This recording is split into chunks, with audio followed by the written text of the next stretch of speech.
Be'ezrat Hashem Naaseh V'Natzliach. I want to welcome you to another session of our Parashat Shavua class as we reach the final parasha of Sefer Bereshit, Parashat Vayechi. At the end of this class, we'll be able to say Chazak, Chazak, V'Nitchazek. This week's parasha has a lot going on. Talks about finally when the family reunites. Yaakov comes down to Mitzrayim, and at the end of the parasha is the death of Yaakov, or as the parasha describes it, he's on his deathbed, and he's going to be dispensing out blessings, berachot, to his children. And tonight's class is going to focus on two berachot of Yissachar and Zevulon. A real in-depth look of the whole concept of Yissachar and Zevulon and how it played out throughout history and how it plays out in this week's parasha with the two brothers, as well as Yissachar and Zevulon today. Before we get started, I'd like to give some honorable mentions and dedications to the following people. Be'ezrat Hashem, Yitbarach Shemo Shel HaKadosh Baruch Hu, that this class will be in honor of Jacqueline Bat Alia and Tova Shindel Bat Alta.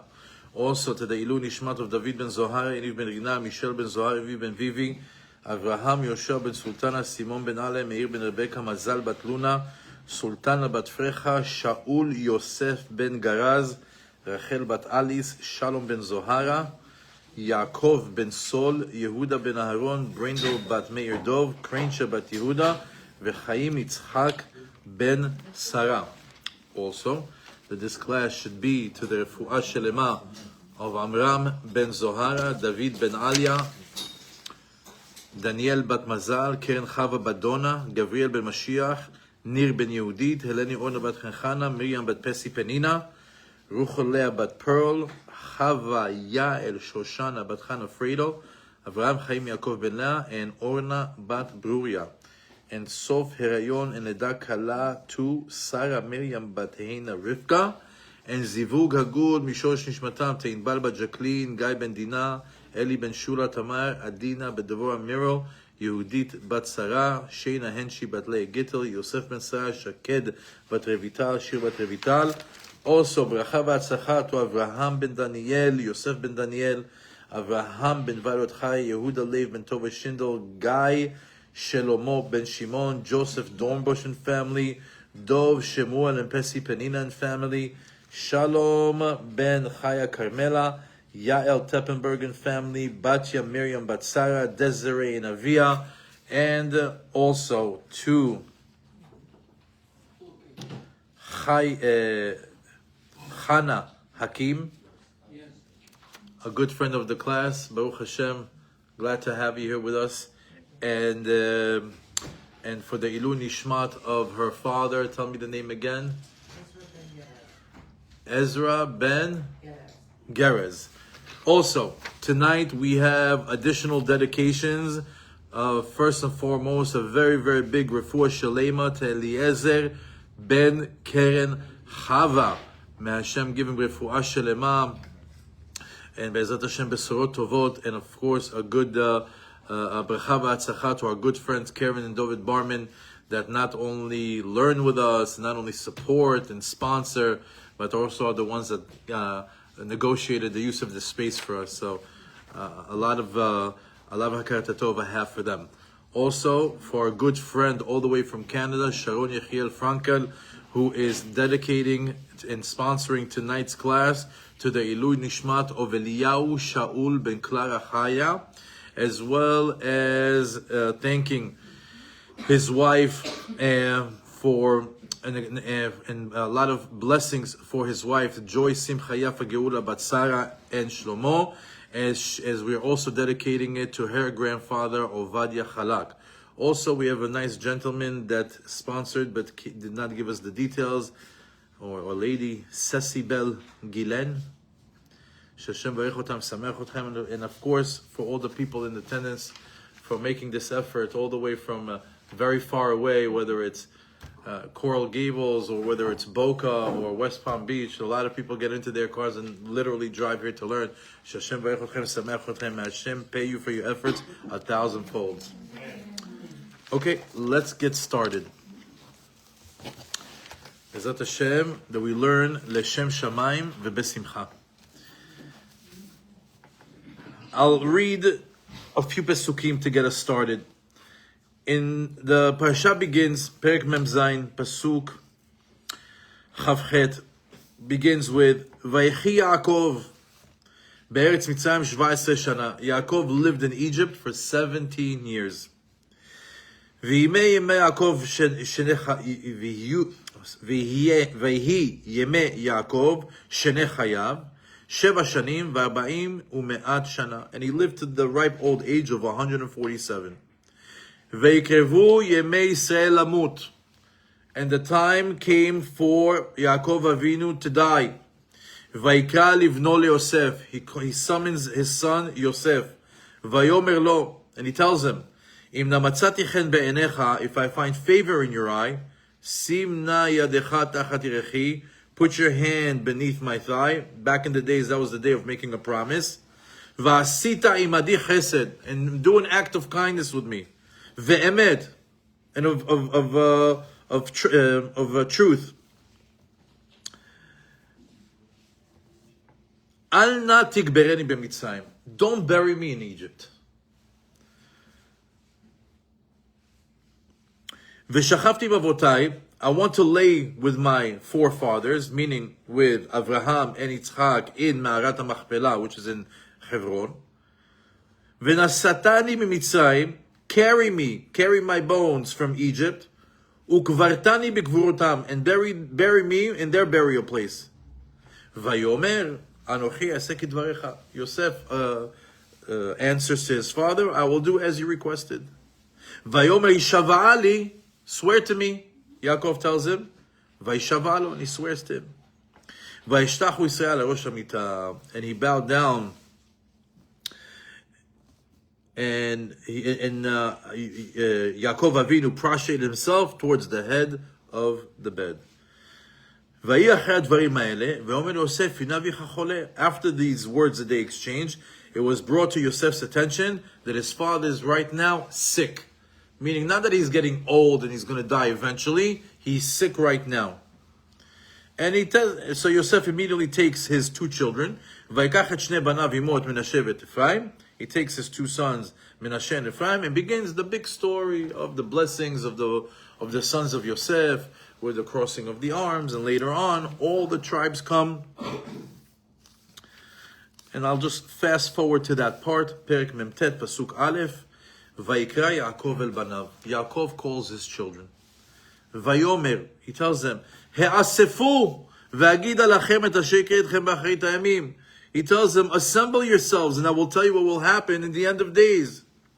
Hikabetzu u'shim'u bnei Yaakov v'shim'u Yisrael abichem.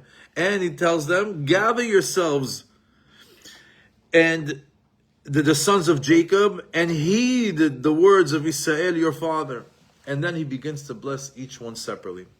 Before we get into Yissachar and Zevulon, which is our main focus for tonight's class, I just want to say a few words on these 2 pesukim. Pay attention to the language. Yaakov says, He'asefu ve'agida lachem, gather and I will tell you what will happen in the end of days. And then it says, Hikabetzu v'shimu. What's the word hikabetzu? Gather. You know, in modern Hebrew, if you tell me He'asefu and hikabetzu, it's like almost like, it's the same. It's like I'm saying, like I'm going to a thesaurus and I'm telling you, give me another words for Hasifu. Ikabitzu. It's like saying the same thing. But in reality, it's different. In reality, what Yaakov is actually telling him, he's telling them, I'm about to reveal to you the secret to the end of days.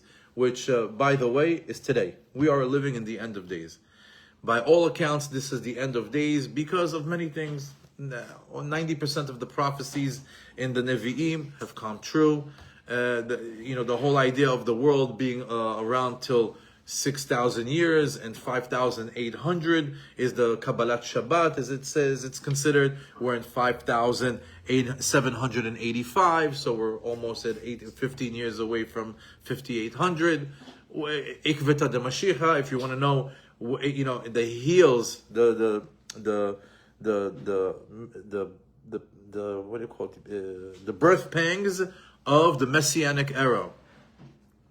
Chevle Mashiach, as it's called, the Gemara in Masechet Sanhedrin and also in Masechet Sotah gives us a whole list of things that says, when you see this, Mashiach is coming. When you experience this, know that Mashiach is coming. So if you want to see today's newspaper in the Gemara, go into page 98 of Masechet Sanhedrin. I believe it's page 49 in Masechet Sotah. And over there you're going to see today's newspaper one for one. So we see that we are living in that time. Yaakov wants to talk to us and wants to reveal to us what's going to happen in this time. But what happened? Ruach HaKodesh left him. Hashem says, no. I don't want you to reveal to them what will happen at the end of days. But just the language that Yaakov used was enough. When he says, He'asefu v'agida lachem et asher yikra etchem b'achrit ha'yamim, gather, so I can tell you what will happen in the end of days. Right there is our first hint. First, we have to gather. First, we have to unite. First, we have to have achdut. First, we have to be physically together.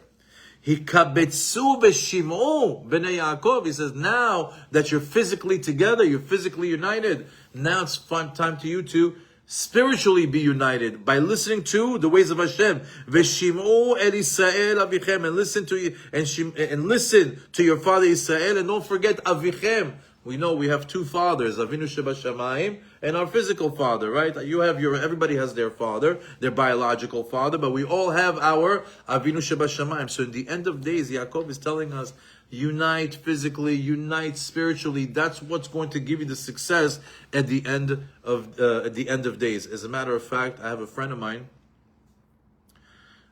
mine who has a family of 12 children.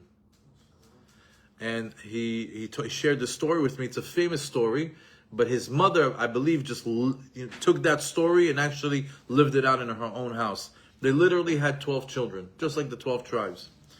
And she would sit them around the table when they were really, really young, and she would take 12 sticks, and she would give them each one the stick. And he said, this one is for Avram, this one is for Yitzchak, this one is for Yosef. And she would give each one a stick. And then she would take another stick and she would go like this. And she would break it. And they would go, and she would tell him, when you're on your own, you can be broken. But look at this now. And took a stick from each one of the children, and she put all 12 of them together. And she tried to break them, and she couldn't do it. And she would pass on to the children to see, can you try to break the 12 sticks together? And they couldn't. To show them that when you're united, nobody can break you. Very nice. It's not mine, it's hers. But it's also written in different places, this example. But nevertheless, what's the lesson over here? Achdut. That's the secret sauce for the end of days. We've experienced it. Through a tragedy, we experienced it. After October 7th, it's unbelievable. There wasn't a Jew that wouldn't look at another Jew in a way, whereas I got your back and I got you. We got each other's back. No matter what happens, we're together.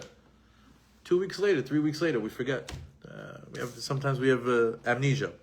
And it's interesting that, if you pay close attention, almost every war, or every let's call it, not any sort of like thing, not a conflict. When the army would do an operation, they always gave it some sort of a biblical name, right? Milchemet Yom Kippur, right? It was the Yom Kippur War, the 6-day war. Kippat Barzel, everything had some sort of a biblical connotation to it. Comes the attack of October 7th. What should the war be called? The War of Simchat Torah. Yeah. The attack of Simchat Torah. No, October 7th.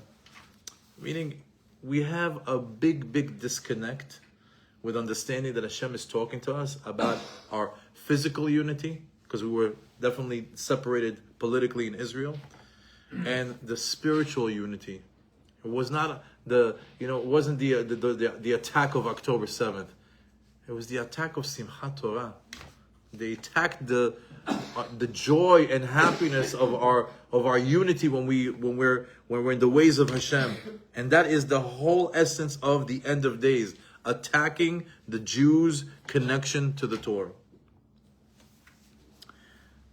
When we move on to Yissachar and Zevulun, out of all the 12 tribes, by the way, I had 4 classes lined up for today. I couldn't choose.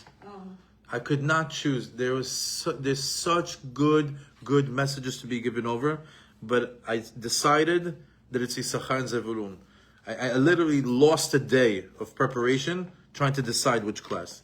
Finally, we said Yissachar and Zevulun. And I think there's something very special here tonight.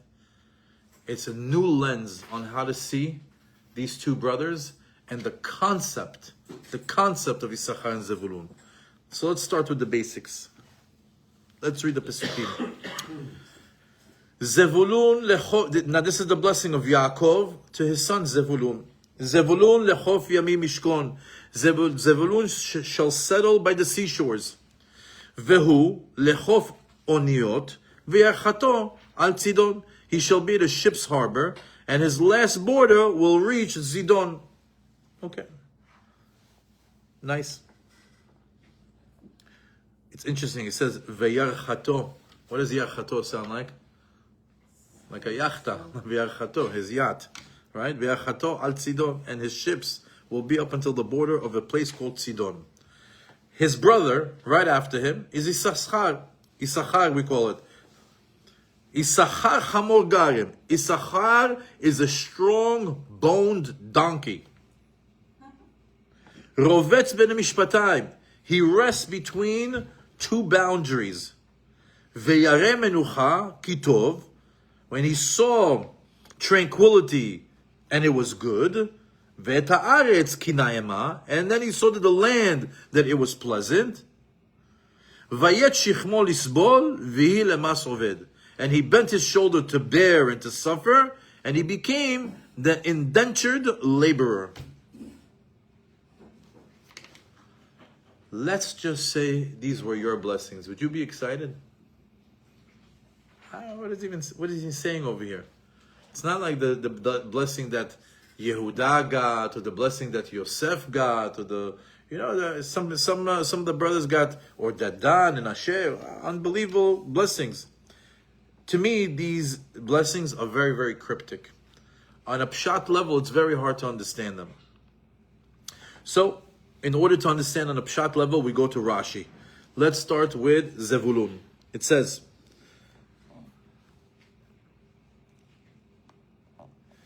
Zevulun is going to always be by the seashore. Chof od niod, b'mekom hanamal shoniyot meviot sham pragmatia. He's going to be by the place where there's always going to be boats that are coming in, by the port, where all the boats are always coming in. So there's always like business, always wheeling and dealing. New products coming in, new items coming in. He's going to be over there to see what's coming in and how to make business with it. Shaya Zevulun osek bepragmatia, umamtzi mazon leshevet Yissachar, ve'em oskim betorah. And they had an agreement that Zevulun would be the businessman. He'd go out into the world and make money, and he would support the Torah learner, which is his brother Yissachar, which basically means they had an agreement. The tribe of Yissachar is going to sit and learn Torah all day long. Zevulun is going to work by the ports and make money all day long. Zevulun is going to support the Torah learner, and the Torah learner is going to give all of his all the merits of the Torah that he's learning. He's going to share it with Zevulun. So they became partners in the physical and the spiritual. Yissachar says in Rashi,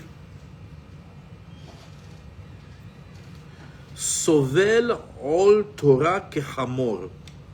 It says he takes upon himself the burden, the weight of the Torah like a donkey. Kechamor hazak, like a strong donkey. Shemat'inin oto masa kaved. Donkeys are famously known to what? You can overload them. Not that you can load them, you can overload them and they don't complain and they stand strong. A donkey is a very strong animal. So Yissachar is like a strong donkey that is able to carry a very heavy load. And it says also, an additional way, Ben HaMishpatayim, what's Ben HaMishpatayim?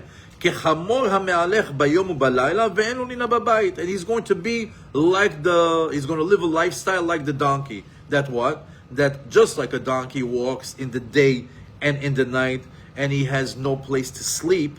Similarly, the Torah learner, he's going to be learning in the day and learning in the night, and he's also going to be without sleeping. He's always going to be toiling in Torah. And he says, and when he wants to rest, he's always going to find himself between two cities. Whenever he wants to rest, he's going to find himself between two places of business.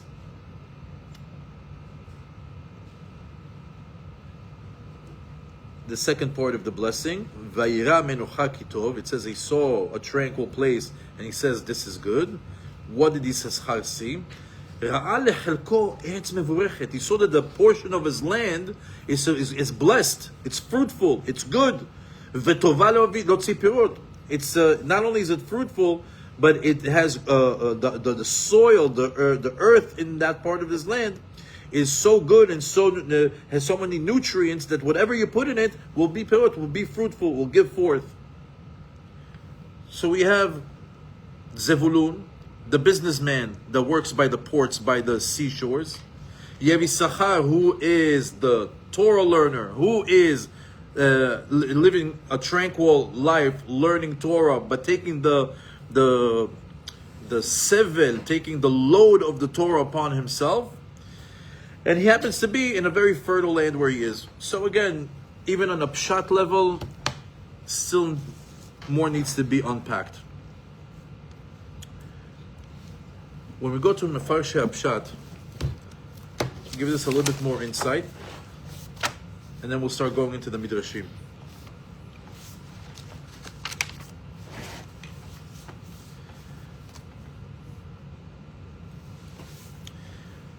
So, I have a question. yeah. If the Torah had not been given yet, but it was given to Moses a couple of 100 years later, how can they be studying Torah? Because the Torah that was given to us is the Torah that was given on Har Sinai. But before that, the ways of God were learned way before. As we know that the yeshiva of Shem and Ever, the children, the son of Noach and the grandson of Shem, Ever, also learned. And Yaakov learned there as well. And it says that Abraham practiced the entire Torah and all its bylaws. That we see that that before the Torah was given, the divine information of the Torah was already lived out by the patriarchs. So they lived the Jewish life even without the Torah being given, which means that they lived a life, a Torah life. But should they have done something that is not by the way of Torah, they won't be punished. Why? Because the Torah has not been given into this world yet. So do you see certain areas where they married their sisters? Are you allowed to marry a sister, but we have the Torah? But because it's before the Torah, you can find a way for it to be lenient. And many other examples. But just to answer your question. So let's answer a first question about Zevulun. If you know the order of the children that are born, you know that Zevulun was born after Yissachar. Yissachar was born is baby number 5, and Zevulun is baby number 6. So the question is, when Yaakov is blessing the children, why is Zevulun before Yissachar? Why is number 6 before number 5? It should have been the other way. So it tells us in Midrash Tanchuma, לפי שתורתו של יששכר על ידי זבולון בא. How does Yissachar have the ability to sit down and learn? Only because he's being supported by Zevulun. So because Zevulun supports him, he gets the honor to be mentioned before him. ונמצא שזכותו של זבולון גדול, that a person who supports Torah learners, his share is on a higher level, that he has more of a merit. שהוא הסיבה לתורתו של יששכר, because he's the reason why Yissachar has the ability to learn and that Torah comes out. Meaning, we have a Torah learner and the businessman. Up until 30 seconds ago, we would say that the Torah learner is what? On a much higher level. Comes Midrash Tanchuma and says, no, the businessman is on a higher level. The businessman? What do you mean? Yeah, because the businessman goes out there, makes money, takes his money, and starts to support the Torah learning. And because of that, the Torah learner has his mortgage paid, his electric bill is paid, he has clothing for himself and for his wife and for his children, he has food in the refrigerator, he has gas in his car. He could sit down and say, you know what? I got nothing to worry about. I can learn comfortably. I can shtag for 8 hours, no problem. Who gave you that luxury? Who gave you that liberty? Zevulun. Zevulun has a greater merit because he was able to provide that, to make that a reality, then he's able to get a greater zechut. And that's why he's mentioned first before Yissachar. Furthermore, as it says in Pirkei Avot, im en kemach en Torah. It says if there's no flour, there's no Torah. Meaning, if there's no money, there's no Torah. As it says that, it says, if you read the whole Pirkei Avot over there, what does it say? Imen kemach en Torah, v'imen Torah en kemach. Meaning you can't have a life that's just about the physical. You got to have the spiritual. You got to have balance in your life. Kemach is money. Kemach is the physical. Kemach is the mundane, and then Torah is the spiritual. Comes Pirkei Avot and tells us you can't live a life it's just kemach, just money, just money. You got to have Torah. You got to have the balance of both, the physical and the spiritual. Comes Sforno and says, pay attention that Pirkei Avot started with saying, Im en kemach en Torah. First you got to have the money, then you can have the Torah. It's important to have the money because the money supports the Torah learner. So from here we see that Zevulun has a bigger merit, and not only he has a larger merit, but he also got blessed first. Another nice question. Zevulun got blessed that his profession will be by the ocean. Lama dafka al chof yamim. Zevulun lechof yamim nishkon. Why is it that Hashem decided, or Yaakov decided, that the blessing for Zevulun is going to come only there? Lama dafka al chof hamayim.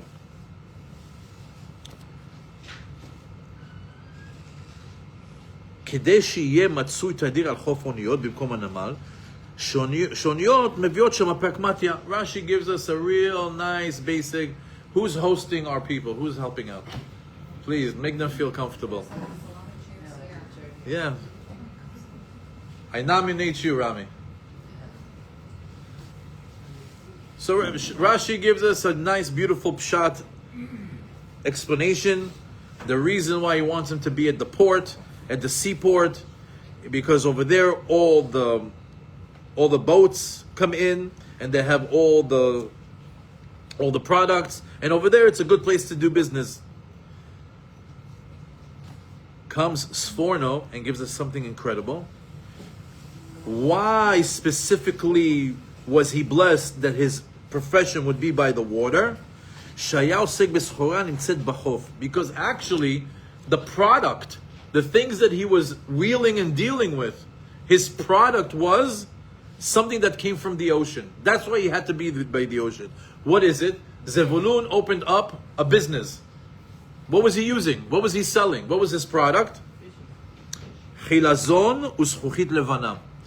He would deal with this fish or snail, whatever you want to call it, called chilazon, u'zchuchit levana, and white glass that would be found in the sand and in the ocean. Zevulun is famously known to get the chilazon. The chilazon has the same numerical value of the word Zevulun.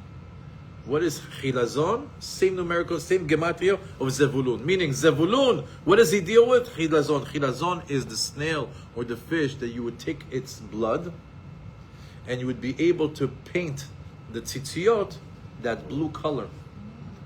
Where does it come from? It comes from this chilazon from the ocean. Who was the provider for that special dye? Zevulun. So not only was it rare, and not was it only had value, but he had like sort of like an exclusive to it. He was the only one that was able to get it. So he was successful because he dealt with those things, which is chilazon and zchuchit levana, and that's why he was supposed to be by the ocean. Interesting. Let's go to Yissachar. Why is Yissachar blessing that he should be like a donkey?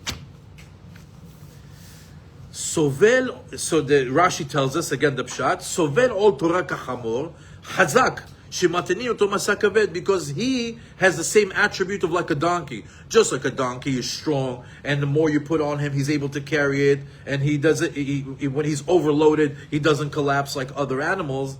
Similarly, as Yissachar, you could overload him or load him with all the Torah, and he's strong enough with the load that comes with the role of accepting all malchut shamayim, by accepting upon yourself the yoke of heaven. He's able to endure it. Baal HaTurim comes and says, "Kmo shechamor noseh et hamasui," just like a donkey carries a load, so did Yissachar carry the load of the Torah learning for the Jewish people. In other words, we got 12 tribes. Which tribe is going to hold down the department of Torah learning for the Jewish people? Yissachar. It's a heavy load. He's got it. Not a problem. Just like a donkey can carry a heavy load, so can Yissachar carry the heavy load of being the Torah learner. As a matter of fact, the Sanhedrin, the Jewish court system during Bet HaMikdash, a majority of the rabbis in the Sanhedrin all came from Yissachar, or most of them came from Yissachar, more than any other tribe.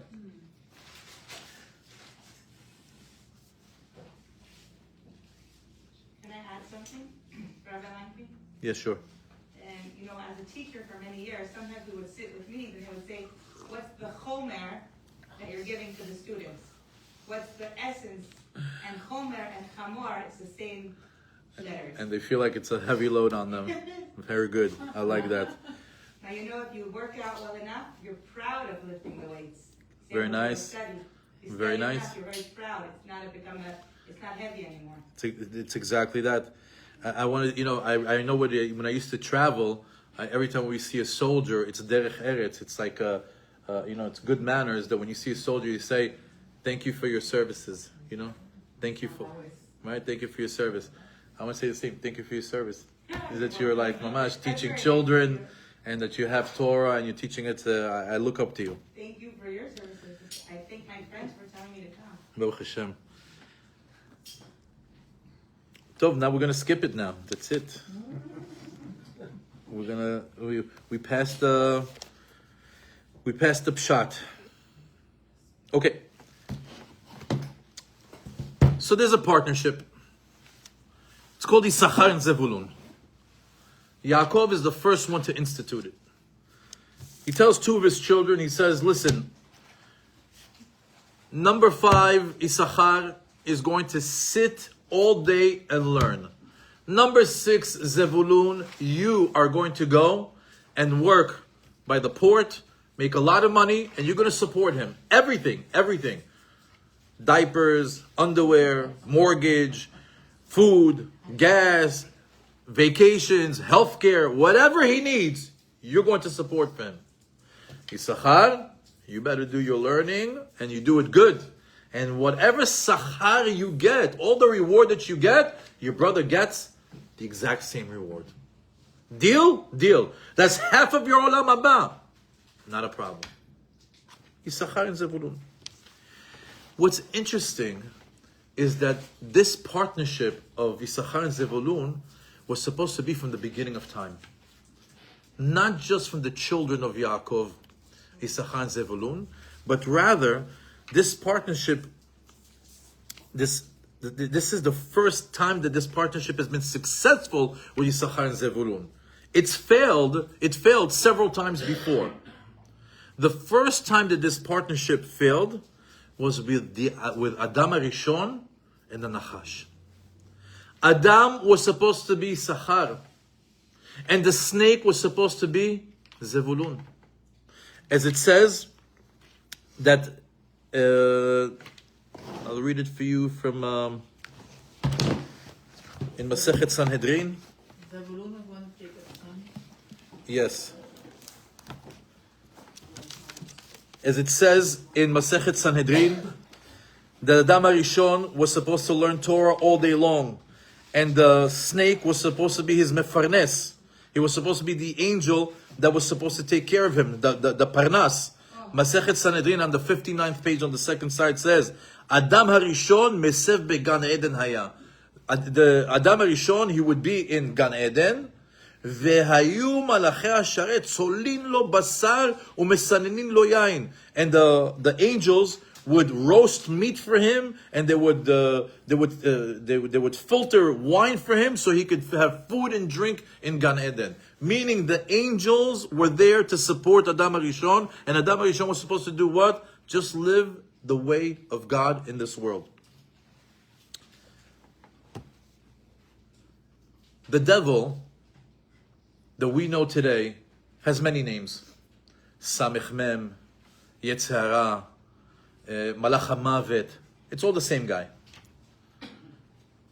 His angelic name is Samech Mem plus Aleph and Lamed.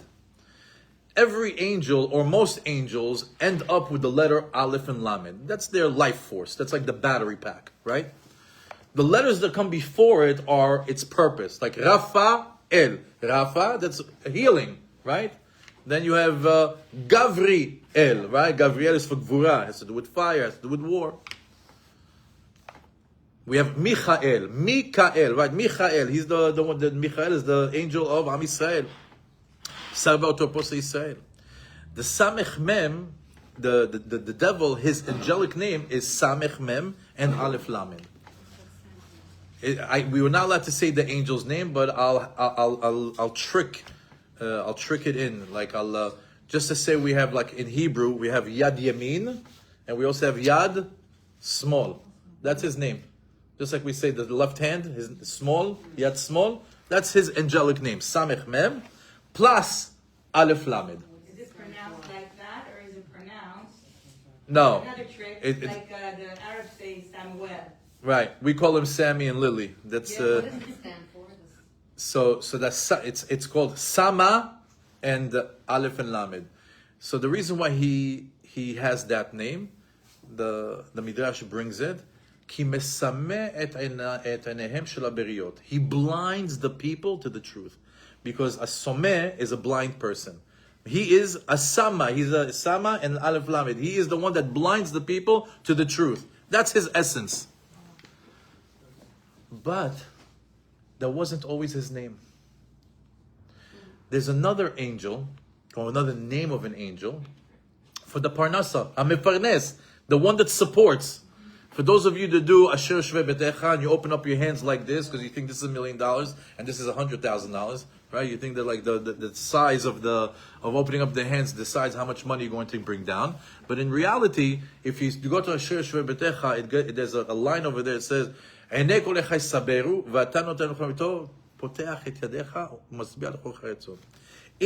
one pasuk are embedded 3 names of angels that are appointed for Parnasah. So I don't want to go too deeply into it, but one of the names of the angels that is appointed for Parnasah, his name is Samech and Aleph and Lamed. It's the same thing like the Samech Mem without the Mem. In the beginning of time, the snake was the angel of Samech and Aleph and Lamed. The angel that is appointed for the Parnasah. Why? Because he was supposed to be Parnes who? Adam. He was supposed to serve Adam hand and foot while he's learning Torah and he's his servant. He tricked Chava, he tricked Adam, and eventually he brought death into the world. And the first time we see the word Mavet, the letter Mem, he took it from the word Mavet and he put it into his name, and that's how he became Samech Mem and Aleph Lamed. That's how he became that angel. At the end of days, what's going to happen? When I say going to shecht the angel of death, the Yetzer Hara, at the end of days, what's going to happen? They're just going to shecht the Mem. He's going to go back to being Samech and Aleph and Lamed. So, what do we see from here? Then, in the beginning of time, there was supposed to be a Yissachar and Zevulun partnership between Adam and the Nachash. He was supposed to support him. What happened? It didn't work out. And what did Hashem do to punish him? Hashem cut off the legs of the snake. The snake wasn't always al gachonecha telech. He wasn't always going on his belly. He actually stood upright. But because he didn't want to support, what are the two things that support a man that may help him stand straight? His legs. He didn't want to be the legs of the Torah learner.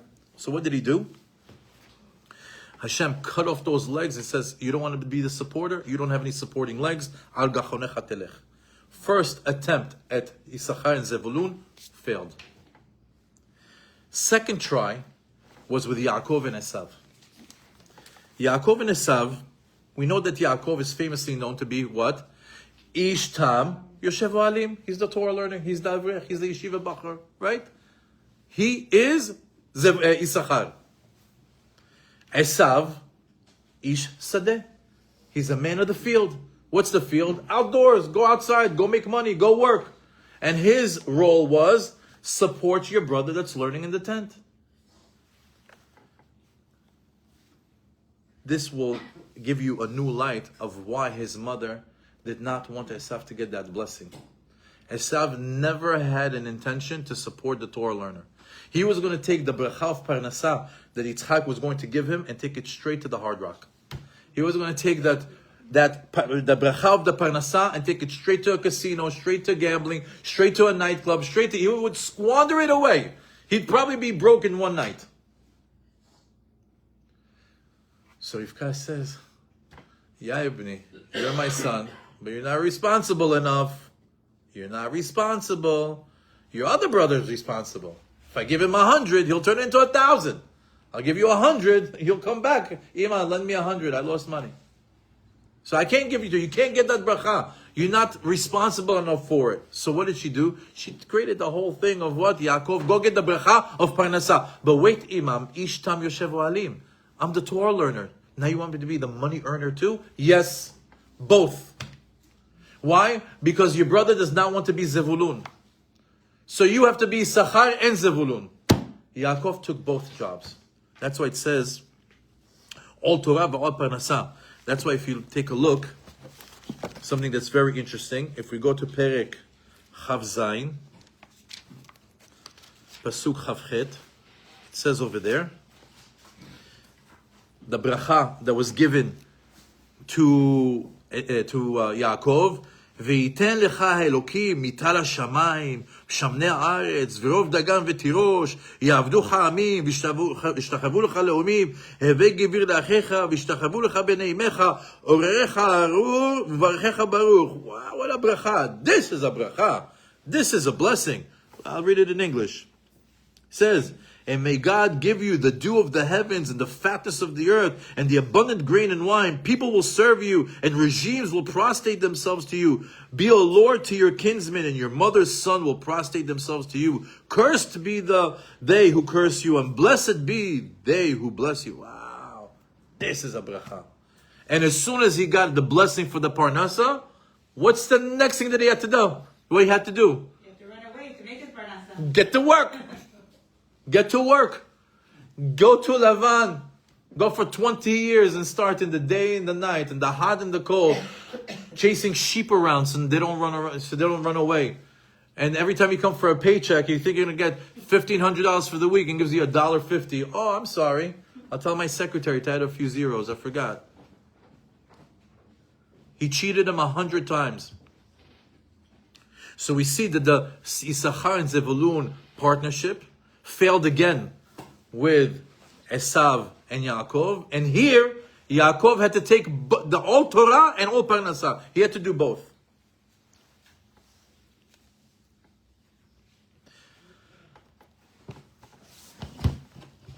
Maybe it's worth mentioning, since we're going to do a nice... There's a question.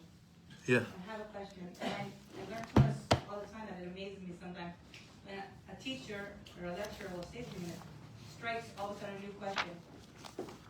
We heard the saying, Orarecha Aror, Mubarechecha Baruch before, when Hashem told these words to Abraham Avinu. However, if Abraham first came, those who bless you will be blessed, and those who curse you will be cursed.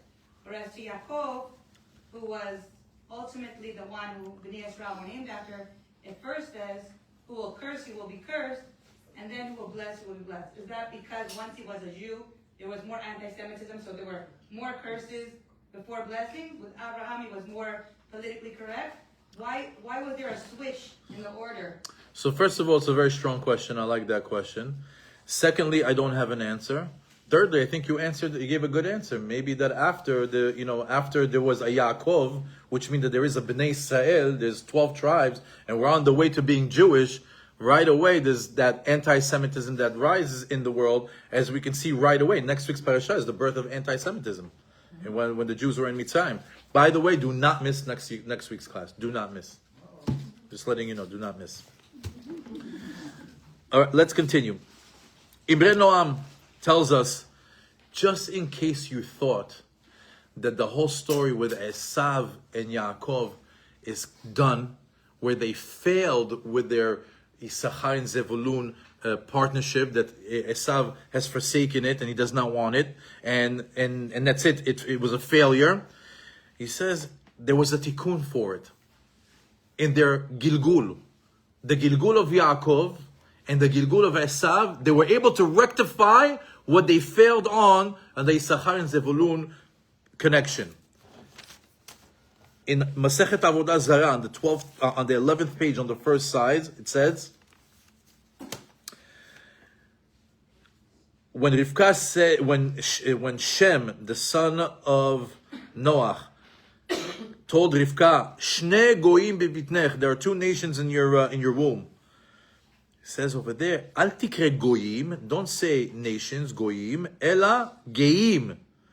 He says, rather, two lofty individuals. Who are they? Antoninus and Rebbe.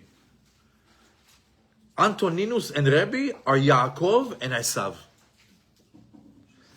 Now, how do we get that? It says,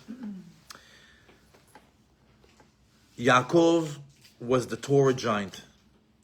Rebbe is, you might not know, for those of you that learn Torah, Rebbe is short for Rabbi Yehuda Hanasi. Rabbi Yehuda Hanasi is the one who authored the Mishnah. He's called Rabbi Yehuda Hanasi, Rabbi HaKadosh. And he is the reincarnation of Yaakov.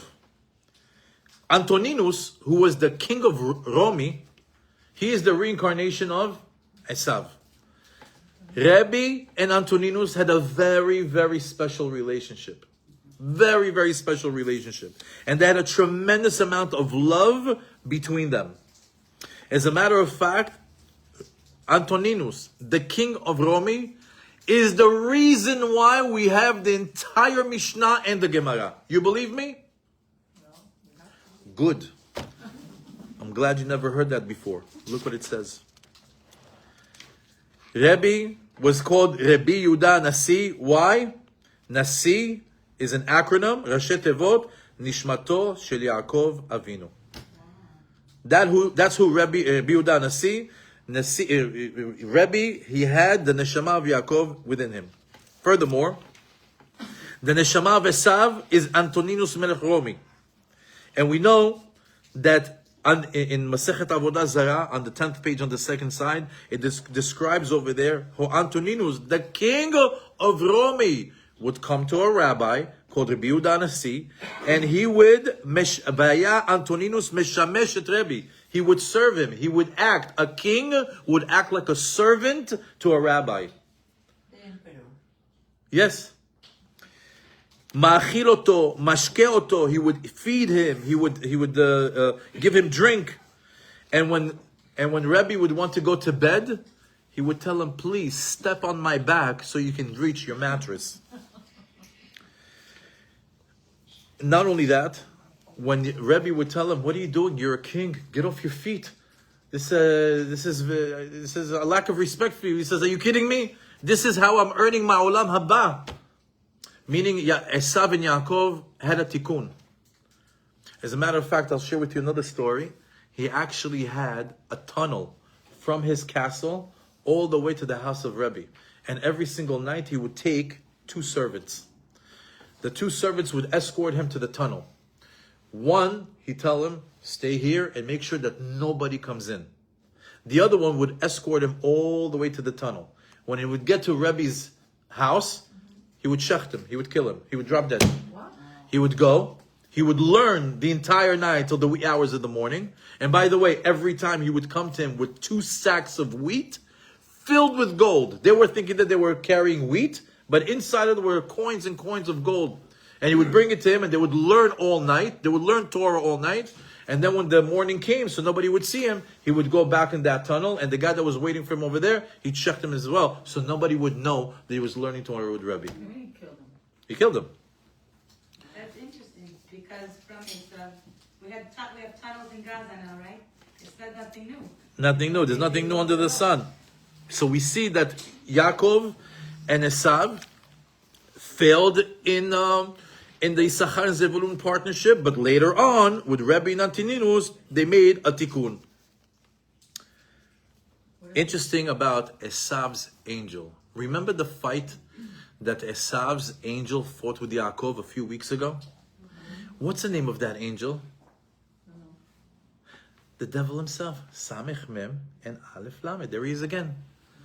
The angel that belonged to Esav was the Samech Mem. When he fought with Yaakov, how did he try to injure him? Where? Why? Because of the Nachash. There you That's what go. he was supposed to do. He wanted revenge. I lost my legs because of you. And he said no. And what did he do? He actually hurt him on one of his thighs. Why? To show that the Samech Mem is always going to come after who? The Torah supporters. All the ones that support Torah, the Samech Mem is always going to make it very, very difficult for them to support. He says, you took my legs, I'm going to come after you, my supporting legs, I'm going to go after the ones that support the Torah. And that's why he walked out limp. It was a sign for ages that later on, and by the way, I believe it was on the left, which is connected to Hod, which is connected to the 5th millennium, which is connected to this millennium. Then in the 5th millennium, what's going to be the struggle? They're going to come after the Torah and the Torah learners and the Torah supporters. Same angel. But don't worry, we said, at the end of days, that Samech Mem, he's going to get shechted, that Mem comes out, and he goes back to living out the what? The Zevulun side of him, the supporter of Adam. Now, third try. The third try at Yissachar and Zevulun being a success. Who is it? Bnei Yaakov.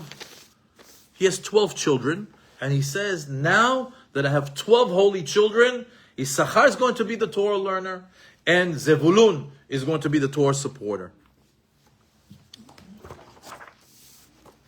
I'd like to know a little bit more about how they came into this world. These two brothers. They're sons of Jacob, wife, which wife? Do you know? Leah, the sons of Leah. So let's go back to Yissachar's blessing. It gives us a lot of insight. It says, Yissachar chamor garem. It says that Yissachar, the donkey, caused it. What does that mean?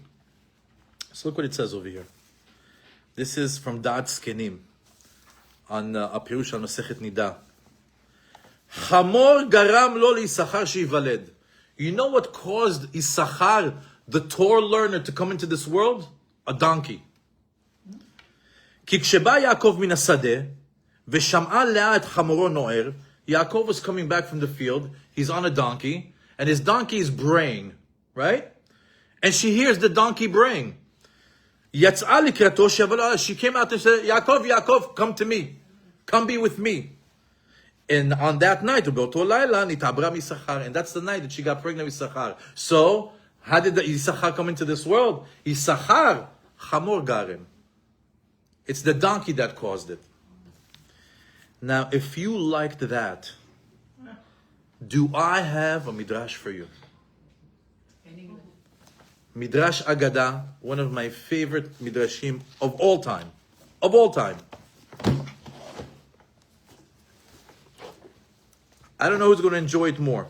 Me giving it over or you guys listening to it. But let's go a little bit deeper into how Yissachar and Zevulun came into this world. Before I go into Midrash Agada, I'm going to give you some background to the Pesukim.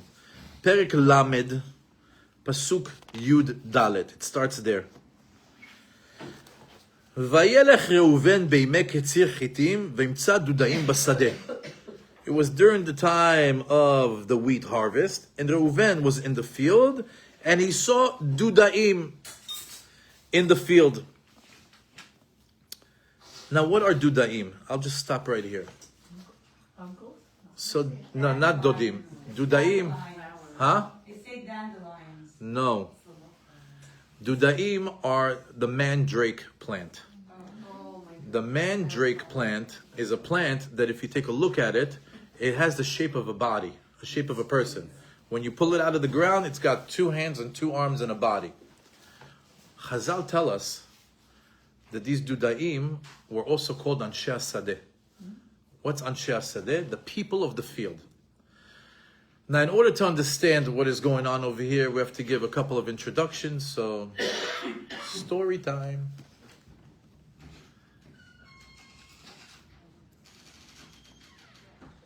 In creation, there are certain levels. There are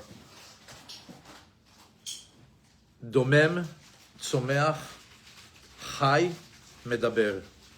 There's an inanimate, like a rock. Tzomeach, vegetation, like flowers and trees. Chai, a living animal. Medaber is the only creation in God's universe that is able to speak, which is the human being.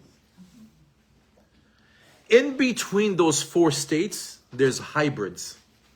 In between the rock and the plant, there's a hybrid. Which one is it? What's between a rock and a plant? The coral. In the ocean, it's a rock that grows like a plant.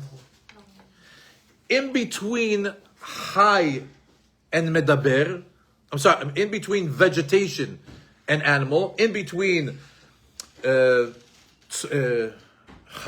and לא מדבר, it's צומח. In between plant and animal, what do you have? You have the dudaim, the mandrake plant. Chazal tell us it's an animal. It's not an animal, it's like a plant. It's a plant that's in the ground, and from its belly button, it goes straight into the ground. And it looks like a plant, but it's alive, like an animal. And its power is that the fruits that it makes are able to have people, a woman that wasn't able to give birth, if she eats these dudaim, it's easier for her to conceive. Now the problem with this plant is that it has a defense mechanism. Everybody wants these fruits. So in order to get to this fruit, you have to pull it. But the defense mechanism that it has is that it lets out a huge scream, like a very loud scream, and the scream is so strong that it can kill a person. For those of you that have watched Harry Potter, you seen Harry Potter? It's the plants that they pull out, and they pull them back, right? Or if you've been to Disney, whatever, yeah? So over there. So that's the mandrake plant. When you pull it out, it lets out a scream that's able to kill a person. And the reason why people want this plant is because of the fruit that it gives, and it helps women conceive. Let's go back. Vayelech Reuven beimei ketzir chitim v'imtza dudaim basadeh. So Reuven is now walking in the wheat. It's the time of the wheat harvest, and he's walking in the field, and all of a sudden he sees dudaim, and he brings them to Leah. ותאמר רחל אליה, תני לי מדודאי בנך. Rachel says, let me have the dudaim that Reuven brought to you. Now, why would she say that? It's on a pshat level. Because Leah has 4 children. She has Reuven, Shimon, Levi, Yehuda. Her sister, Rachel, has 0. So you have 4 to 0. So Rachel says, maybe if I take the dudaim, I'll be able to conceive and have a child. So she's asking her, can I have the dudaim? And in turn, what that caused is for her to trade for the dudaim her night with Yaakov. That night was Yaakov's night with Rachel. Leah tells her, ותאמר לה, המעט קחתך את אישי ולקח גם את דודאי בני? It's not enough that you took my husband, but you also want to take the dudaim that my son gave me? ותאמר רחל, לכן ישכב עמך הלילה תחת דודאי בנך. In that case, then I'll trade my night with Yaakov for the dudaim. We'll make a trade. ויבוא יעקב מן השדה בערב ותצא אליה לקראתו. So Yaakov came from the field riding his donkey, like the other midrash was saying, right? Because she heard the donkey. ותאמר אלי, תבוא. She tells him, come to me. כי שכור שכרתיך בדודאי בני. I earned you. You're my reward for the trade that I made for the dudaim that my son brought me. וישכב עמה בלילה ההוא. And on that night, Yaakov was with Leah, and that was the night that she conceived. ותהר ותלד ben chamishi. She got pregnant and she gave birth to the 5th child. And what's his name? ותאמר לאה, נתן אלוקים שכרי אשר נתתי שפחתי לאישי, ותקרא שמו Yissachar.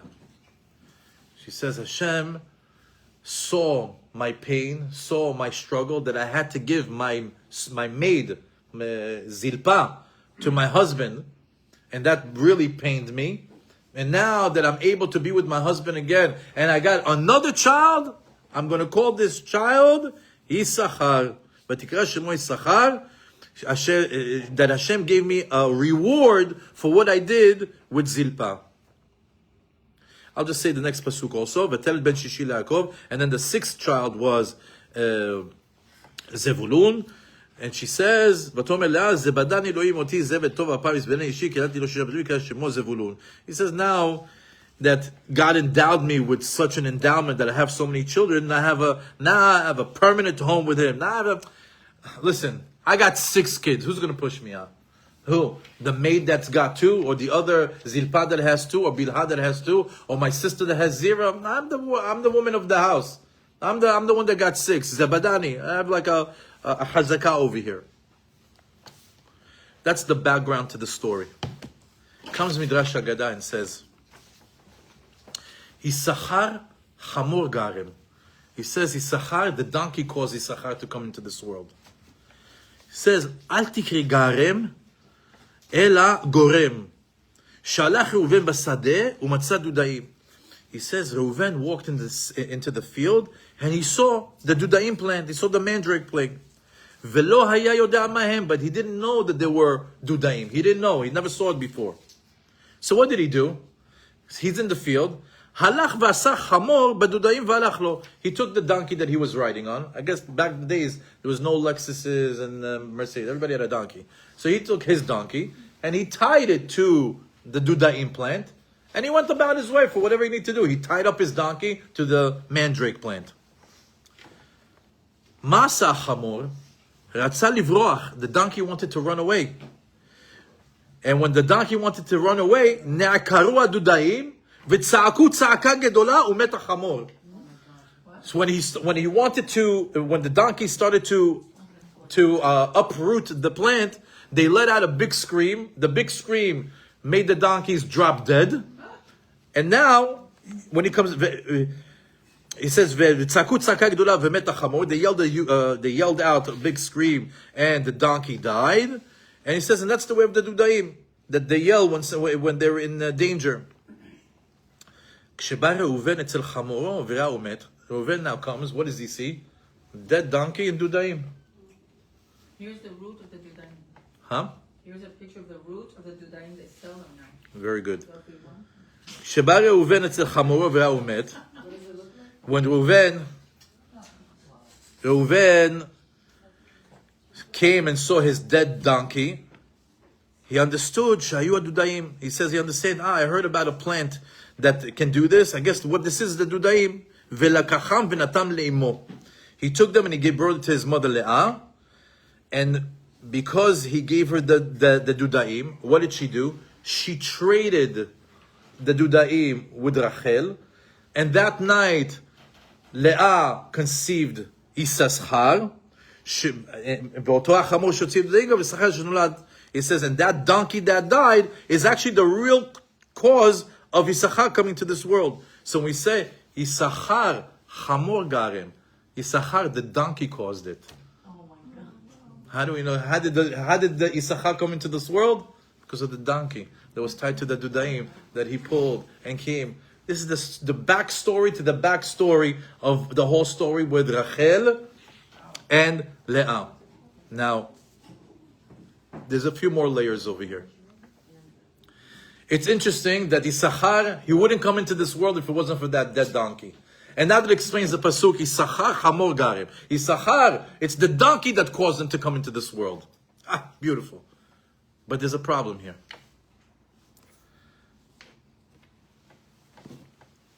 If you know a little bit, if you learn a little bit about the dudaim only work for somebody who already gave birth.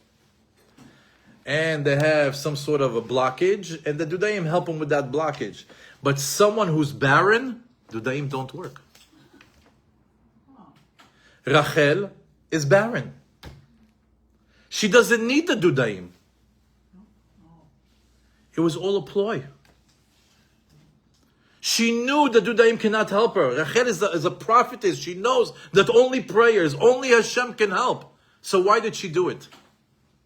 Because she knew that on that night, it was auspicious for who? For the Torah learner to come into this world. She knew that Yissachar is supposed to come into this world today. She can't do it. What does she do? Leah. But how could that be true? I'm not Chas v'Shalom arguing. If she got punished, it says in Rashi that because she put her belief in this plant instead of in Hashem to sleep with this tzaddik, that's what it says, she lost her eternal resting place with this tzaddik. It does not say that she put her faith into the dudaim. It's that she gave up. The Rashi says, if you look in the words over there, she gave up the night with the tzaddik. That's what it is. She gave up that night. That's what it says. Because of Mesirat Nefesh. So, because you said that, bonus content.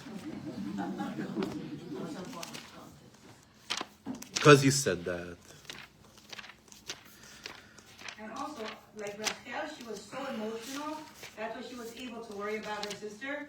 And it also says she was very touchy. That's why Lavan went into her tent twice, right? My name's Rachel, by the way. So I'm very obsessed with the story of Rachel and Leah. Okay. And so it makes sense. Even sometimes if I say a lot of things, sometimes I can get fooled on silly stuff, you know? So I'm waiting for the bonus content. So, first things first, you have to understand that the Torah is taught by way of pardes. Pshat, remez, drash, sod. There are many different layers to all the stories that we learn. And not all of them are interconnected or interlaced. And not all of them that you're going to, if you hear a sod and all you have is a pshat, it's going to be very hard to bridge the gap. You need a lot of layers of understanding. But one doesn't cancel the other. It doesn't cancel the other. So when typically what we do in this class is when we pick a topic, we drive it in a certain direction because we're trying to give over a point. So a lot of what I'm saying is actually geared towards a final point that I'm making. It doesn't mean that I'm eliminating or ignoring the plethora of information that's out there. I just can't give it all in one night. Okay. So, yeah. It's only because I had confidence that I wouldn't stump the rabbi that I asked the question. But you didn't stump me. Exactly. So, bonus content in your honor. Thank you. There's a pasuk in Yirmiyah that talks about Rachel that says, Ko amar Hashem menei kolech mibechi. Hashem is talking to Rachel. He's telling her, stop from crying. Because we know that she didn't get buried in Me'arat HaMachpelah. Where'd she get buried? On the side road. Why? Because she says, I want to be here. I want to be here. I want to help my children when they're going to be in peril. I don't want to be my final resting place. I want to cry for them until the end of days. And Hashem tells them, Menei kolech mi bechi. Stop crying. Ve'enech medima, and your eyes from tearing. Ki yesh sachar le'peulatech. There is reward for your actions. Ne'um Hashem. Hashem says, I promise, I swear. Ve'shavu me'eretz yoyev. They'll eventually come back from the land of the enemy. Now we're going to read the pasuk again, and we're going to tie it into the midrash. Hashem tells her, "Mnei kolech mi bechi." Stop crying that you don't have children. You know why? Ki yesh sachar lepaulatech. There's a reward for your actions. Or read it like that: Yesh Yissachar lepaulatech. If it wasn't for your actions, there wouldn't be a who? The Torah learner. There wouldn't be the Torah learner if it wasn't for you. You have spiritual children that are way more, the spiritual children by the billions, as opposed to the two or the one that you don't have. Yes, Sachar lePaulatech. What's Yes Sachar lePaulatech? Yes, Sachar came into this world because of Paulatech. So we have over here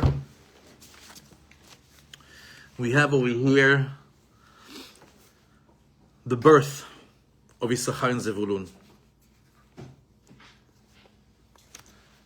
Shvila Pinchas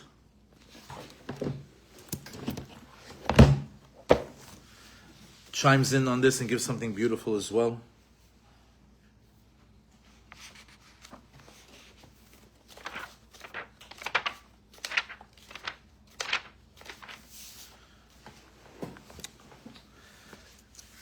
He adds to what we just said.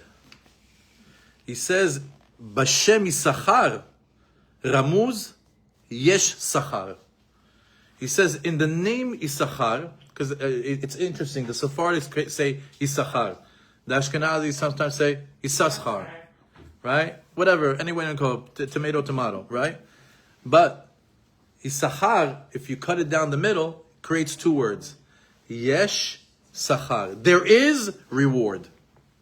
Ki Zvulun mekabel gam ken shai olamot. He says, why is there yesh sachar? Because even though Yissachar is learning Torah, but he also yesh sachar to the one that supports him. There is a reward to Zevulun, who also gets shai olamot. What's shai olamot? Does anybody know what shai olamot is? Bonus content. There's a pasuk, there's a section. The last Mishnah of Shisha Sidrei Mishnah. Meaning if you read the whole Shisha Sidrei Mishnah that Rebbe authored, that Antinunus gave him the money to be able to do it, that Antinunus, the king of Rome, that supported Rebbe, the Torah learner, and now we have the Mishnah and the Gemara and all the halachic ramifications that come from that is from the Yissachar and Zevulun relationship. The last Mishnah over there says, Amar Rabbi Yoshua ben Levi, Atid HaKadosh Baruch Hu lanchil lechol tzadik v'tzadik shai olamot. It says in the end of days, in the end of a person's life, HaKadosh Baruch Hu is destined to give the righteous shai olamot. What's shai? 310. Shai, Shin is 300, Yud is 10. 310 olamot. So when it comes to Yissachar, Yesh Sachar, Yesh is 310. He says that every person, the tzaddik, they get 310 worlds. So it says over here, but why is it Yesh Sachar? Because Zevulun gets it also. Not just the tzaddik, which is Yissachar, but also Zevulun that supports him. Furthermore, Or Chaim HaKadosh says, Yissachar eno mafsid klum me'ashutfut im Zevulun kemadlik ner mineh. And don't think that Yissachar is losing because Zevulun just supports him in this world, and the reward that Yissachar gives him is eternity. So that's not a good deal. He says, no. He doesn't lose not one iota. Not one thing does he lose. Because Yissachar gives to Zevulun the reward for the learning in the same method that another candle lights another candle. If I light another candle, does this candle lose anything? No.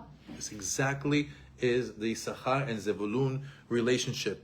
He supports him monetarily, he supports him spiritually, and they don't lose, and Yissachar doesn't lose in that partnership, even though that his reward is eternal. Khatam Sofer says that Zevulun, because he supports the Torah learner, has a higher level of Yissachar.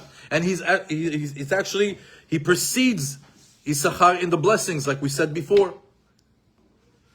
And he says, in the merit of somebody exercising this Yissachar and Zevulun relationship, Zocher, this is the Khatam Sofer saying this, Zocher, belimudei Torah zocher banim bebchinat Yissachar. A person, a businessman, that goes out to the world and he says, you and you, I'm supporting you. Whatever you need. You are the 3 students, you're the 3 avrechim, you're the 3 rabbis that I'm supporting, and I'm going to go to work. He has a regular life all day. I hate to say that. He has a mundane life. Goes to work all the time. While he's busy with work. But when he comes home with that fat paycheck, he supports 3 families. You know what's his reward? Children like Yissachar. His reward is not 3 more businessmen. His reward is 3 children like Yissachar.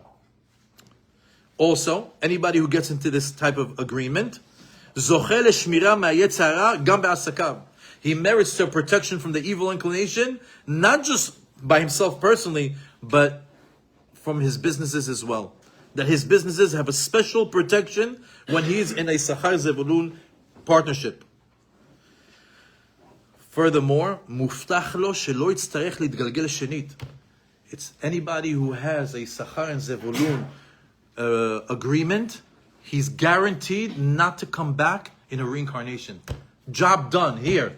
This life, this body, this wife, this children, done.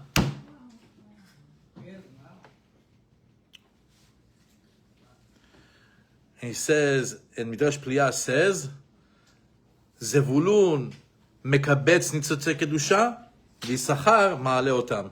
He says Zevulun goes and brings all the godly sparks to him, and Yissachar is able to uplift him. I saw something very interesting in regards to Yissachar, this last part that it says that Zevulun brings him the sparks, the holy sparks, and Yissachar uplifts him. What does that mean? It's too vague for me. I need details. So remember how earlier we said that Yissachar was very happy because his land was fertile. He had very good land. It says that he was able to grow very good grapes and make very good wine. As a matter of fact, for those of you that speak Aramaic, how do you say wine in Aramaic? Chamer. Okay, open up a Gemara. Huh? Chamer. Chamer is another word for wine in Aramaic. Yissachar Chamer Garem. Right? Let's plug it in now. Forget that donkey. We're done with the donkey. You heard the Midrash Haggadah. That's beautiful. Chamer Garem. What's Chamer Garem? The wine caused. What do you mean the wine caused? He had very good wine. So what would you do? Zevulun would take the wine and he would go out on the merchant ship and he would go and sell it. And they would taste the wine. They say, "Oh my God, what is this?" He's like, "I have a brother back in Israel. He's got this land, the best wine ever. Really, I want more. Come, you'll get more wine. You'll get to meet my brother." He brings him to Yissachar. What happens? All of a sudden, they see here's a godly spark over here. Let me uplift it. They started to bring people to Yissachar. And what's the first thing that he does? Come, sit down, eat something. Come to the yeshiva. Let me give you a little Dvar Torah. Give you a little chizuk. So he used to bring them the sparks. From what? Yissachar Chamer Garem. How did Yissachar become the big Torah learner? He had that good wine. And that good wine would bring people. And when Zevulun would bring back the people, he would uplift their sparks. Can you have a partnership, Yissachar Zevulon, between 2 women? Because we always think of it as someone sitting in Kolan and a businessman. But in today's day and age, there are so many women that make a lot of money, and there are so many women that are intellectual. As a matter of fact, a friend wrote to me the other day, "I want to do Yissachar Zevulon." I started to laugh. So can you elaborate? Great question. I've never heard that question before. It's a question for a rabbi. I'm not a rabbi. I don't have that answer, but it's very, very interesting. Women are, in essence, are not supposed to shtag, right? They're not going to say 8 hours like learning Gemara and Mishnah. That's not their thing. They should be raising families. But if they're very successful and they have the ability to support, I can recommend a few places if she needs. But nevertheless, support another woman who's raising children or teaching. Meaning, like in the why Haggadah, not? it says, "At pitachlo." Why not? Yourself. Why not? Why not? Tzedakah on any level is welcomed.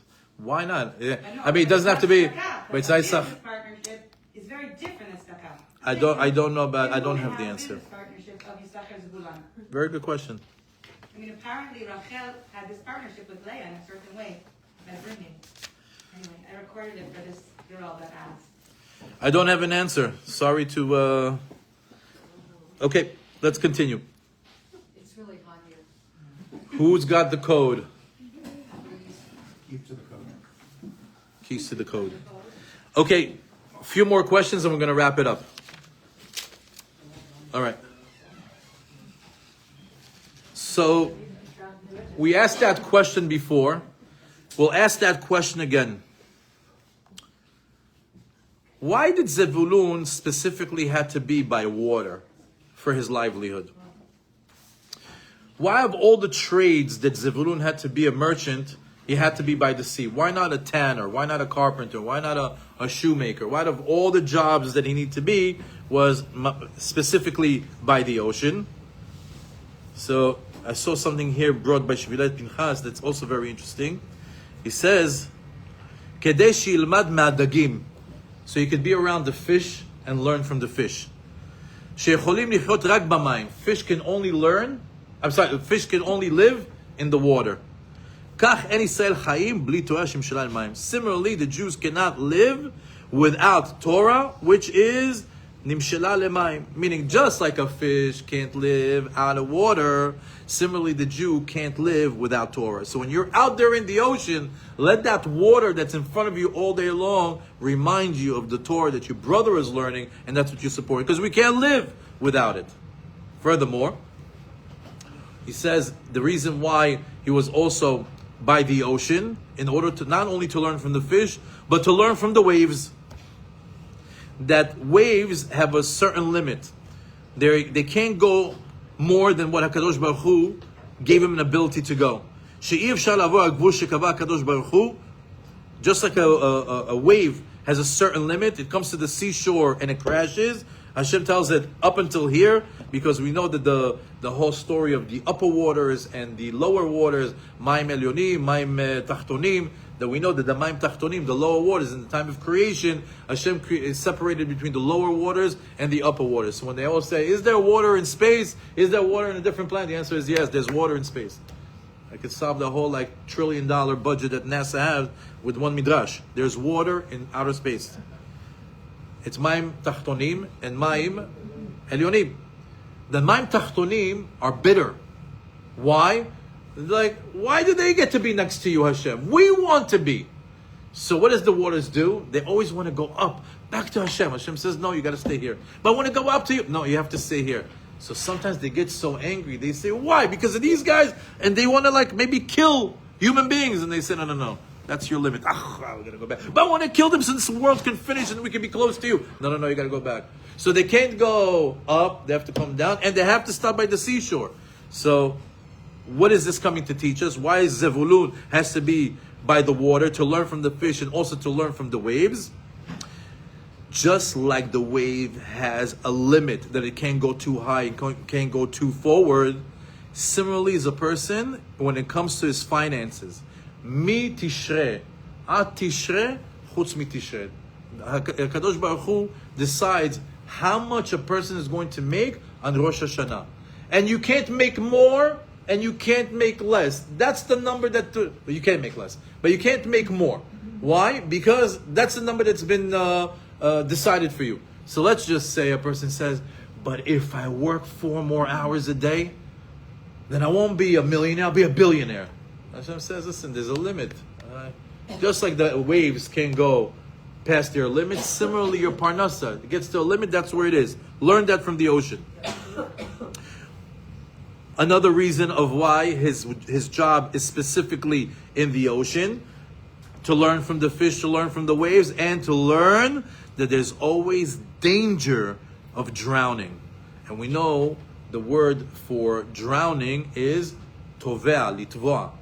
So they say that nature in Hebrew is called hateva. What's hateva? In English, nature.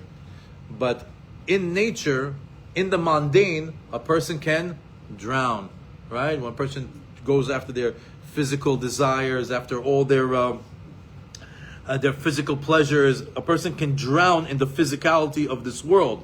So he tells them, be careful, just like it's dangerous to drown in the ocean, you have to be careful not to drown in the teva, in the physicality, and always be connected to the spirituality.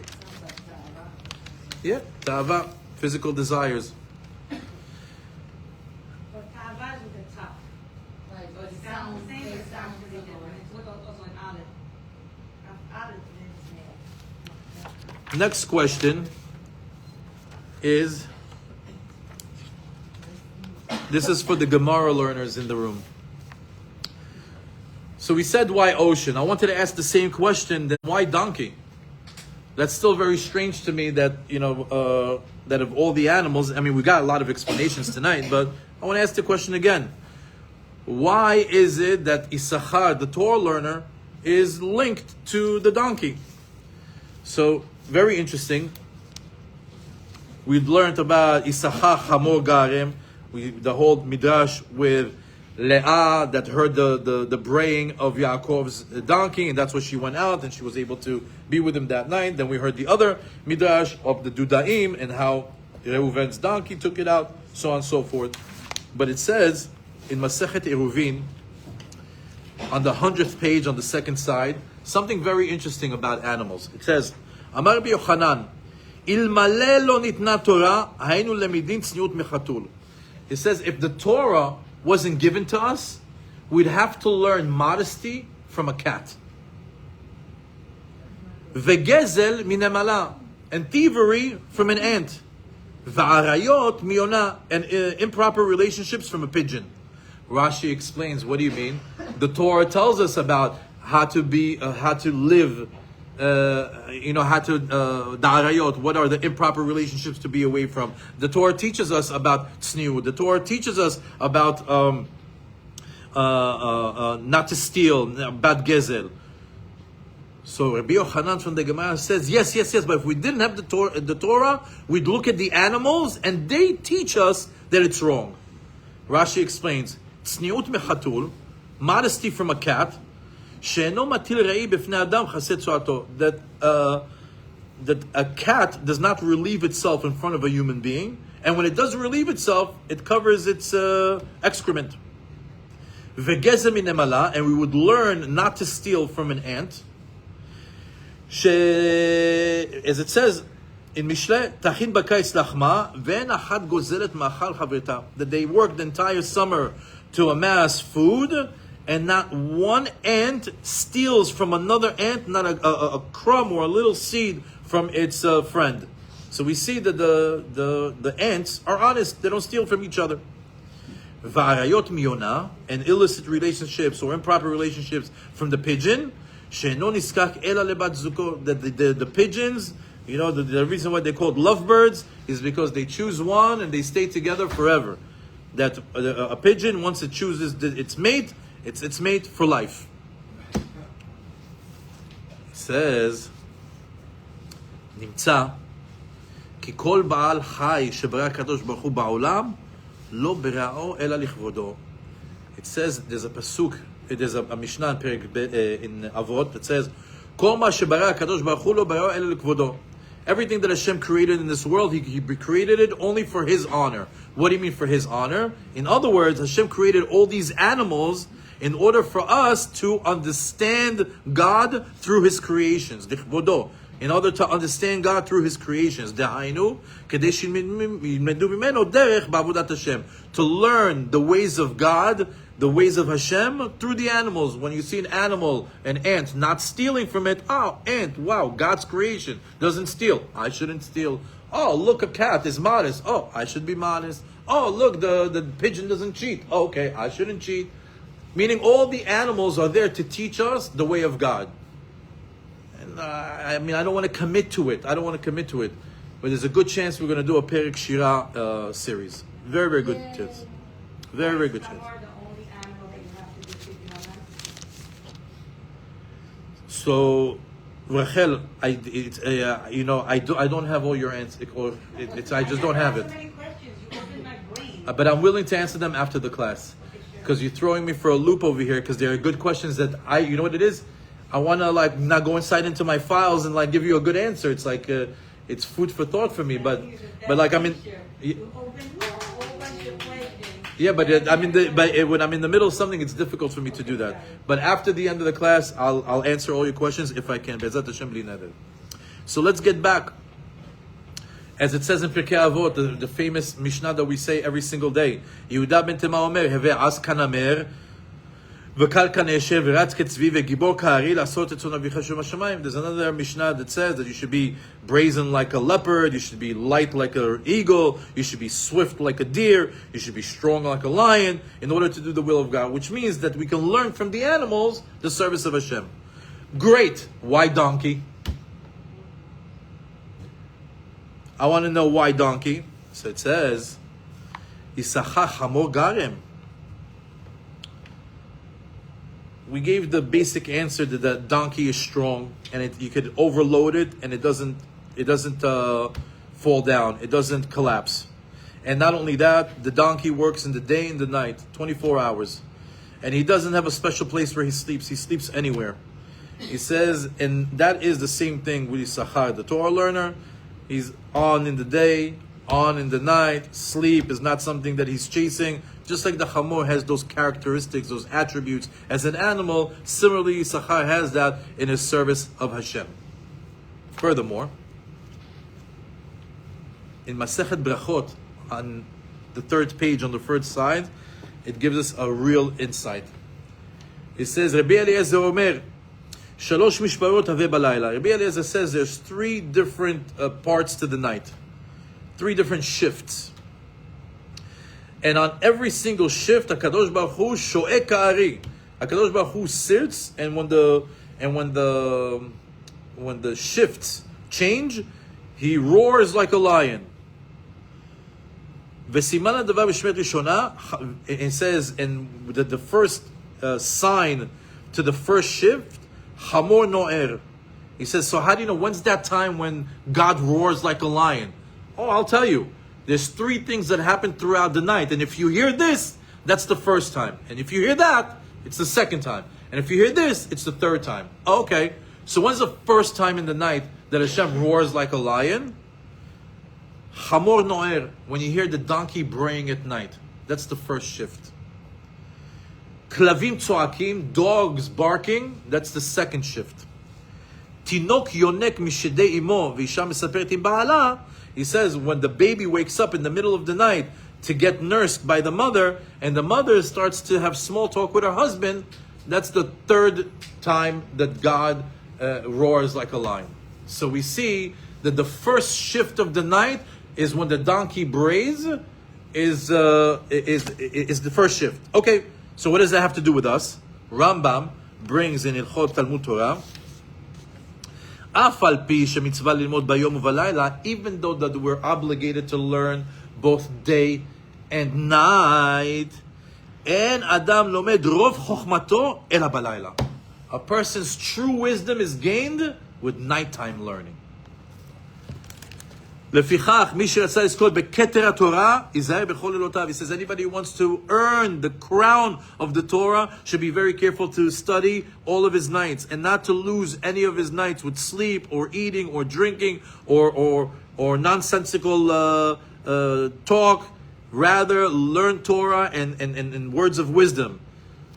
As it says, Inecha kum ironi balayla v'kol ha'osek b'Torah balayla chut shel chesed nimshach alav bayom. Anybody who learns, has Torah learning in the middle of the night, There's a string of kindness that is drawn onto him for the rest of the day. Meaning your Torah learning at night gives you this connection of the attribute of kindness, of benevolence from HaKadosh Baruch Hu for the rest of the day. So we see that the nighttime learning is on a higher level than the daytime learning. So how is that connected to Yissachar? Yissachar is the Torah learner. And what type of Torah learning does he need to do? Nighttime learning. That's why Chamo. So do we know that he did that? We know that he learned Torah, and we would imagine that he would do Torah learning because everything that we're saying, they knew on the highest level. In conclusion,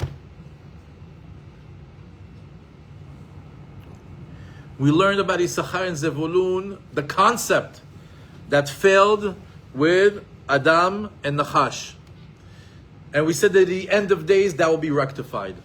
And then we said that the Yissachar and Zevulun failed again with Yaakov and Esav. And it got a little bit of a rectification with Rebbe and Antoninus. And then we had the original, not the digital, Yissachar and Zevulun, the children of Yaakov that lived this out truly. Zevulun went out and made money and supported Yissachar, and Yissachar learned Torah, and they shared the physical and the spiritual. But what about Yissachar and Zevulun today? Let's bring it into everyday life, into this moment, into tomorrow. We've said some very lofty things about this agreement. Yissachar represents the Avrech, the Rav, the Torah scholar, the Torah institution, the people that are learning. Nowadays, Zevulun is, plainly said, is the businessman. We know that as we meet Jews, we come in all flavors. Some can learn and some can make money. Some can do both, but some can't do both. They can only do one. For those that can only learn, Ashrechem, the whole world is standing on your shoulders. The ones that are businessmen and are out there, the world is standing on your shoulders too. How do you think these buildings go up? How do you think all these institutions are staying? You know what payrolls they have? Millions of dollars, teachers, students, all the upkeep. God bless the Yissachar and God bless the Zevulun. Some can learn, some can't, but all need. The businessman needs the Torah. The Torah learner needs the money. Men kemach and Torah, men Torah and kemach. They go hand in hand. B'ezrat Hashem, the wealthy have a responsibility to maintain the Torah. When Hashem gives a person damat shefa, it'd be silly of him to just keep it. Eventually he's going to lose it. Hashem is just testing you. He said, hold this for me. Let me see what you can do with it. It'd be silly for a person to have so much money past the food that he eats, the house that he's living in, the roof under his head, and the car that he's driving, and maybe enough for a vacation or for some gifts for the children or whatever you need. Past that, release. Support Torah. Because when a person is able to maintain the Torah learner, their physical and spiritual success is intertwined. A person can literally be at work for 8 hours a day, and he gets the reward as if he's sitting in the yeshiva for 8 hours a day. And even more so. As Shlomo HaMelech, the smartest man to ever live, says in Kohelet, Ki betzela chokhmah, betzela kesef. In the shade of wisdom is the shade of money. Meaning they go hand in hand. When you see an unbelievable learner, you know who's right next to him? Probably a millionaire. They go hand in hand. Because the millionaire needs the Torah learner, and the Torah learner needs the millionaire. But not everybody's a millionaire. Does that mean that the Yissachar Zevulun is exclusive to the rich? No. You have a share. You have to find a Yissachar Zevulun partnership. Sponsor a class. Sponsor a class. For example, we had it in the Lighthouse, and we also have it here in our classes. We have the option, every year we open it up, the Yissachar and Zevulun sponsorship. People that give a nice amount of money, and they are mentioned every single class. Tomer Devorah, We have 3 Yissachar and Zevulon sponsors. And every Torah that is being taught, and every video that's being watched, and every mitzvah that gets done because of that, that's all to their merit. That's all to their zechut, with compounded interest. As every Jew gets better from that class, their sachar in the shamayim goes up. So if you can't support a person, support a class. It's not that difficult. Or find a young man, an avrech. Sometimes the young people, they don't have such big budgets. He's a young guy. He's not married yet. Maybe he just has one wife, no children yet. Whatever, you can help him along. $1,000 or $500 or $300 for a guy like that is a lot. That's gas money for the entire month. That might be food for Shabbat. That helps. You have a share in this Torah. See, some people are willing to do that. Nevertheless, make sure that you find an avrech, find a tzaddik, find a place where that money, that physical currency turns into spiritual currency. That you're able to cash in on what you're not able to do. Not everybody is a learner. So because not everybody is a learner, make sure that you go up to the shamayim with Torah. Put some, to turn that 100, 200, 300, 500, 1,000, 2,000, 10,000 into money, currency that's eternal. This is something that stays forever.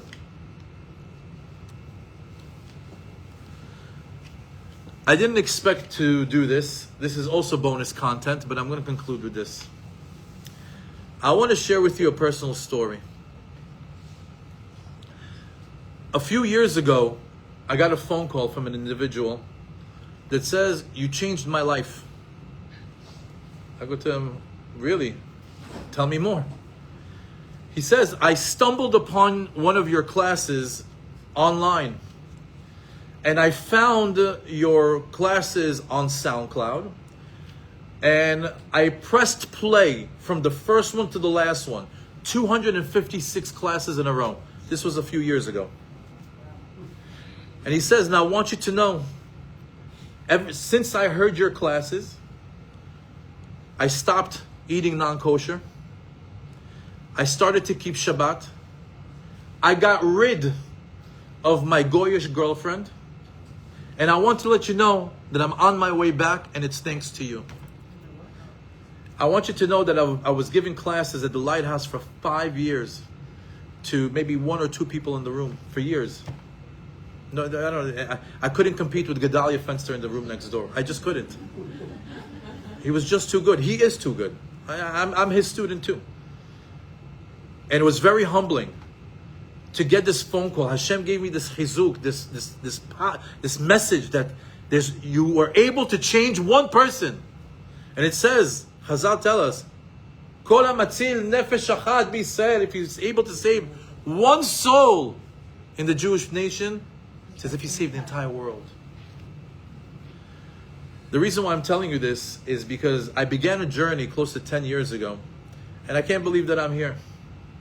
And in the past year or two, I've gotten a lot of positive pressure to take this to the next step.